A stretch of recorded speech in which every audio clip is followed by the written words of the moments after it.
Des applis pour Android, pour Windows Phone, pour iPhone, cette semaine il y en aura encore pour tout le monde et vous allez voir, cette semaine ce sont vraiment des applis pour se faciliter la vie. Avec pour terminer bien sûr un petit jeu pour les fans de foot, mais je ne vous en dis pas plus, bonjour et bienvenue à tous dans Fun Apps.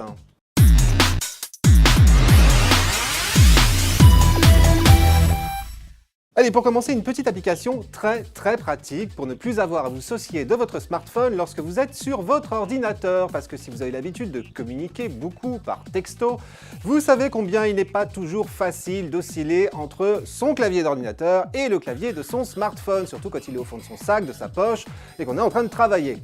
Mais avec Pushbullet, plus besoin de quitter votre clavier d'ordinateur lorsque vous recevez un message, puisque cette appli vous permet justement de les faire surgir sur l'écran de votre PC ou de votre Mac.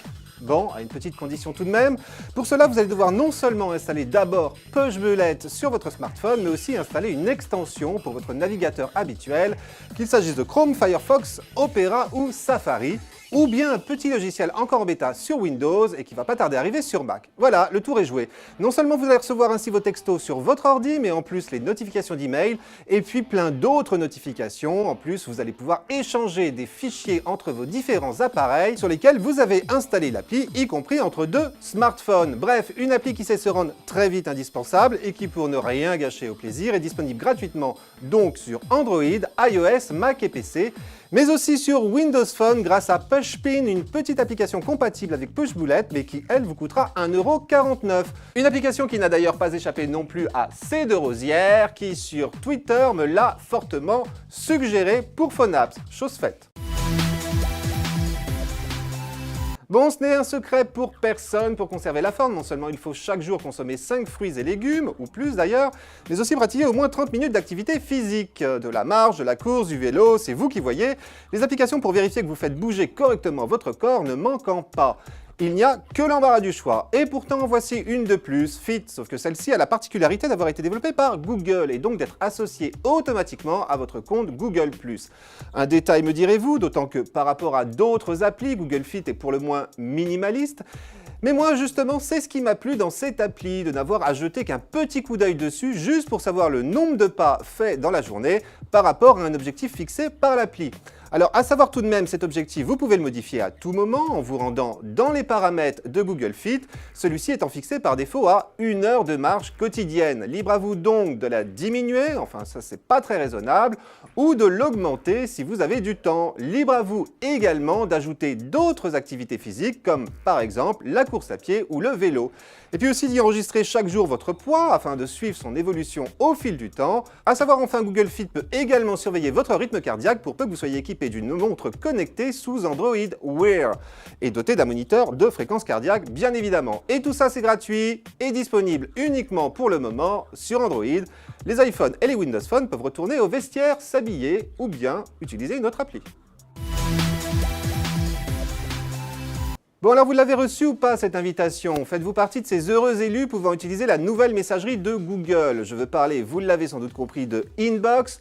Bon, si vous n'avez toujours pas reçu votre invitation, un peu de patience, celle-ci ne devrait pas tarder. En attendant, je vous propose de revenir sur ce que cette nouvelle appli va changer dans votre façon de gérer vos mails, car tout ne tient pas dans son interface épurée qui va s'intégrer parfaitement à la nouvelle version d'Android Lollipop qui devrait tomber ce soir. Non, Inbox est un savant mélange de plusieurs fonctions, en l'occurrence une messagerie bien sûr, mais aussi une sorte de calendrier, un gestionnaire de tâches. Alors lorsque vous recevez un mail avec Inbox, vous pouvez ainsi d'un glissement de doigt le mettre en attente à 1 heure ou un jour donné pour qu'il réapparaisse automatiquement à ce moment-là comme un rappel. Ou bien l'épingler pour le marquer comme étant très important, tous les messages épinglés étant regroupés dans une seconde boîte de réception. C'est tout bête, mais c'est plutôt pratique. Et puis surtout, Inbox va vous aider à faire le ménage dans votre boîte principale. Mais pour cela, vous allez devoir prendre l'habitude de traiter chacun de vos messages en les classant systématiquement dans l'une des catégories proposées par Inbox, voyage, achat, finances, réseaux sociaux, forums, promotions, peu important, ou bien dans une autre que vous aurez créée. Vous verrez qu'au bout d'un certain temps, vous n'aurez même plus besoin de préciser à Inbox où ranger vos mails, l'application le fera automatiquement pour vous, de quoi ne plus retrouver dans votre boîte de réception que les messages qui valent vraiment le coup d'œil. Voilà, alors si vous ne disposez pas encore d'Inbox, je vous rappelle que pour obtenir une invitation, il vous suffit d'envoyer un mail à inbox@google.com et qu'en attendant, rien ne vous empêche de télécharger l'appli qui est gratuite sur Android comme sur iPhone. Allez, pour terminer, un petit jeu sympa qui m'a été proposé sur Twitter par Alexis de Coat. Il s'agit de Tiny Striker, un jeu tout simple mais redoutablement efficace. Vous allez devoir prouver votre valeur en tant que buteur. Vous voilà donc face au but et au gardien. Charge à vous d'un glissement de doigts de trouver le bon angle pour que votre ballon entre dans la lucarne.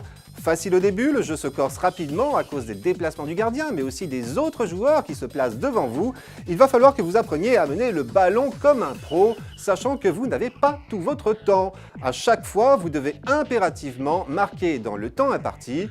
Alors certes, vous avez le droit de vous y reprendre à plusieurs fois, mais le chrono, lui, continue de tourner. Le but, c'est le cas de le dire, étant de se faire le plus gros score possible en enchaînant un maximum de buts. Bref, je vous le disais, un jeu vraiment basique, mais dont moi je ne me lasse pas. Merci à Alexis de me l'avoir proposé. Et voilà, c'est tout pour cette semaine. On se retrouve bien évidemment mercredi prochain pour un nouveau numéro de Phonaps. Et puis en attendant, n'hésitez pas à venir m'interpeller sur mon Twitter ou ma page Facebook. Commentaires, suggestions, vos applis coup de cœur dont vous aimeriez que je parle. Tout cela est toujours le bienvenu. Cette émission est la vôtre. Et puis aussi, n'oubliez pas que l'on se retrouve dans le magazine 01net en kiosque un jeudi sur deux pour parler d'appli, mais pas que. Allez, à mercredi prochain et d'ici là, portez-vous bien.